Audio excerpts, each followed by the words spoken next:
జగన్మోహన్ రెడ్డి అనేటువంటి ఒక వ్యక్తి కనపడడానికి చాలా సౌమ్యుడుగా, చాలా సాత్వికుడుగా, అంటే చాలా వినయంగా కనపడతాడు. అలాంటి వ్యక్తి హంపింగ్ మెజారిటీ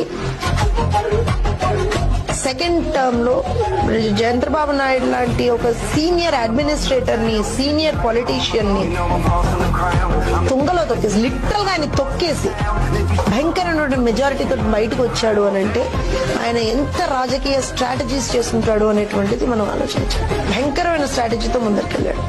ఎక్కడా కనపడనీయలేదు ఆ స్ట్రాటజీ, ఎక్కడ ఎమోషన్స్ బయటపడనీయలేదు. ప్రతి ఒక్క సర్వేలు చెప్పినా ఏం చెప్పినా ఆయన ఎక్కడా కూడా బయటపడలేదు.